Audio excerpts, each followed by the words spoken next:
қамту барысында басшылыққа алынатын нормативтік құқықтық құжаттар. Бірінші сіздерге сергіту үшін караоке музыканы алып отырмын.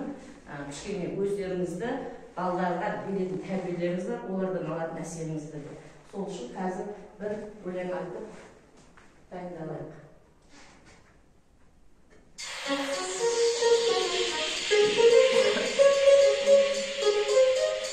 Балалық шақта саяхат. Тәрбие туралы жыр.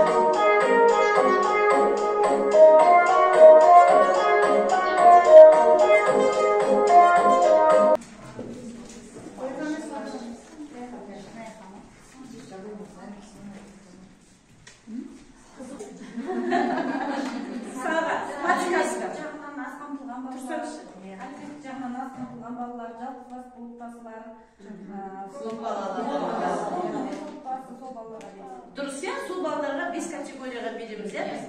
Енді ол қандай бұйрыққа сүйеніп жасалынады? Именно мысалы, жетім балалар санатына жатады, көп балаға жататын АСП дейміз ғой қазір, адресный социальный пособие дейді. Оның ішінде адресный социальный көмек алатын балдар да бар. Ыстықтамай.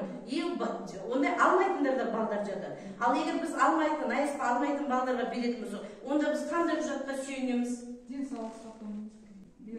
64-ші қаулы бар, ол жерде үкіметтікі, денсаулық сақтау, үкіметтікі бар. Сол үкімет 64-ші қаулысы негізінде сол 5 санатты бізге белгілеп берген. Именно сол. Енді бұл жерде ең маңызды бір нәрсе бар.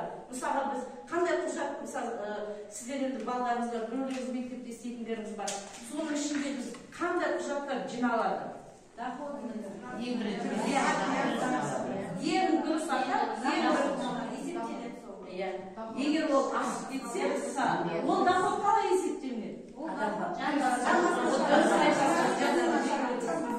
Дұрыс, жан басына шаққан кезде бұл асып кеткен жағдайда.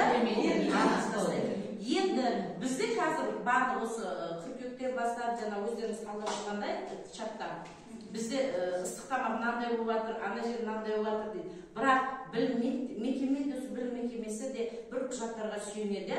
Ол қандай құжатқа сүйеніп біз жасаймыз. Осыны сіздер өзге де ата-аналарға түсіндіріп айтуларыңыз керек. Қандай құжатқа біз сүйеніп жасай алады екенбіз оны? Кәні қайтып тезірек айтады. Мысалы, жоқ. Енді біз ата-анаға береміз. Неге сүйеніп? Қандай құжатқа, нормативті құжаттарға сүйеніп береміз? Комиссия дейді. Органолептика деген сөзіміз не? Мысалы, мен бір сөз осы болғанда өзім де түсінбедім. Ал сіздер қалай түсінесіздер? Органолептика дегеніміз. Дәмін білу деп пе? Түсінемейміз балалар. Дегустация дегеніміз не? Мен мысалы түсінбеді екенмін. Жуатыны бар екенсің. Оқушылар сияқты дейік. Дұрыс иә?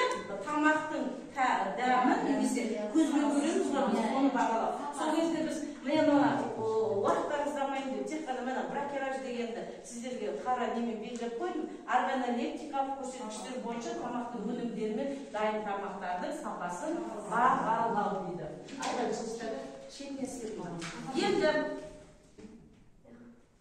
Енді қараңыздар, мен бұның бәрі алмаған мәні. 122-ші тармақшасына сәйкес бұл жерде не бар? Қараңыздар, органолептикалық бағалау жүргізіледі дейді.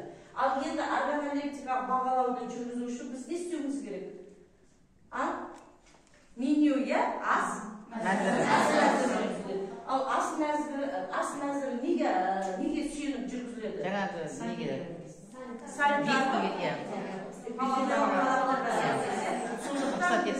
Сіздердің талаптарыңыздың бәрін орындай алмаймыз, е?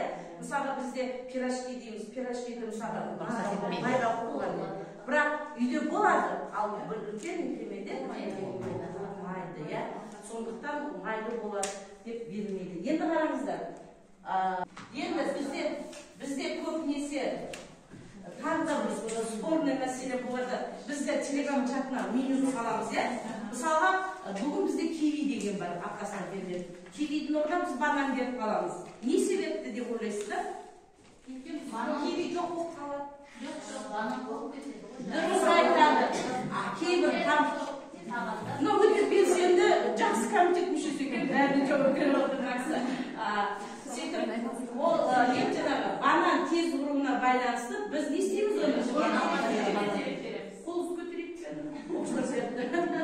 Тамақ бұзылуына қарай ол бірінші кетеді. Бірінші бұзылатын тағамдар одан кейін бұйрық деп жатыр ғой, бірлескен. Ондай жағдайда біз не істейміз? Мені, сіздің ата-ана сұрағы өте тиімді және өзекті, қараңыздар, мені. Мысалға 10 қыркүйек 22 жыл дейді.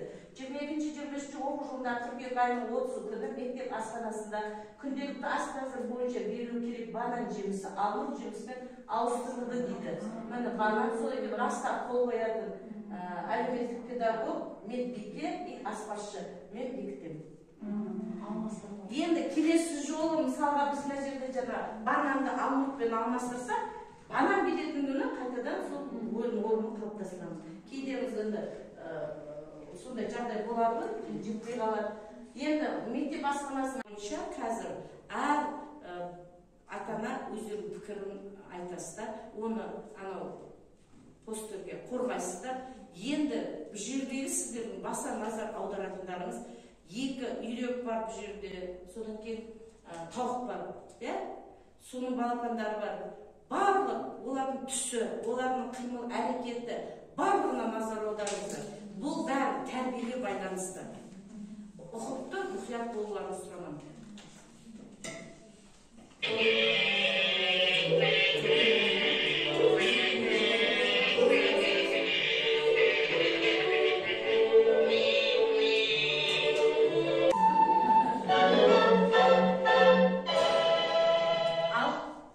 Жүгіріп кеткен жоқ, сенікі дұрыс, ойбай, менің баламды кім ұрды деп жүгіріп кеткен жоқ. Адамның құлқы түзелмей, өмірдің қалпы түзелмейді дейді. Осы жерде жаңағы тауықтардың бір-бірімен шоқтасып, жаңағы ырылдасып, айқайласып, ұрысып төбелесіп жатқаны өмірдің түзелмейтін. Егер сол қалпында кете беретін болса, олар ой түйді ғой, ең соңында екеу балалар достасты, нәтижесі оң берді, ата-аналар да достасып кетті. Ал сондай достаспай дальше ұрысып кете беретін болса, онда ол өмірдің қалпы түзелмейді деген осы жерден шығады. Одан кейін жаңағы әйелі, жаңағы ер азаматын итермелеп ұрысқа шығарды. Бірақ ол қанша шыққысы келмесе де, әйтеуір ең соңында анау түртпектеп қоймағаннан кейін жарылды. Осы жерде мына сөзді айтқым келеді. Шатынаған көзге шайтан ғана көрінеді дейді. Ол ашу дұшпан дейді ғой, ашуланып кетеді, ол өз-өзін басқара алмай қалады. Соңында нәтижесінде ысырапшылық та болды, ең соңында ауыл қырылды. Енді жолбарыс жұлқынса, жонынан от шығады дейді. Ешкімді жұлқындырмасын деп сөз.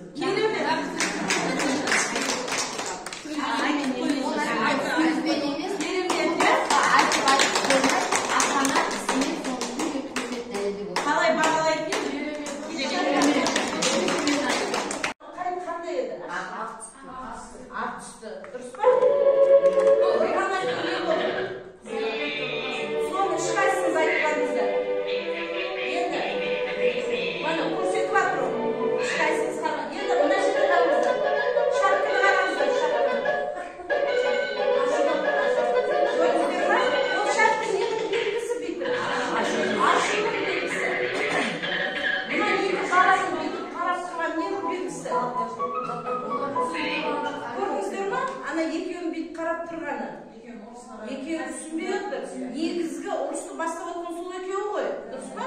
Бірақ екеуі түсінбей тұр, ана екеуі не үшін. Сонда бұл жерде екі баланың арасындағы не болып түсінеді? Өз ісімен өздері істеп, бірақ не болып тұр? Түсінбеушілік болды,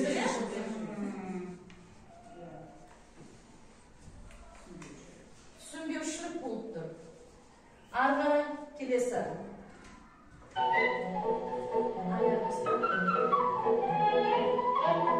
Енді мына жерде, мынаны қарап отырсаңыздар, өз әрекетпен бір бағытта, бір мақсатқа кетіп барады.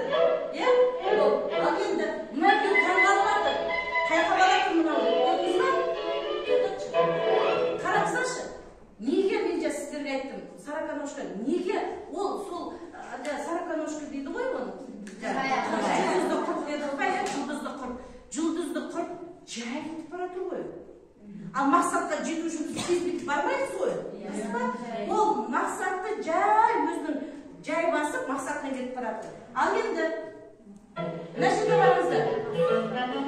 Бұлар асыз. Осыны айттым жаңа мен сіздерге. Сонда бұл жерде негізгі мақсат несін не қылатын жаңағы көкпекші, көкпек, бақа. Иә, бақа. Екеулерінің әрекеті ары қарай.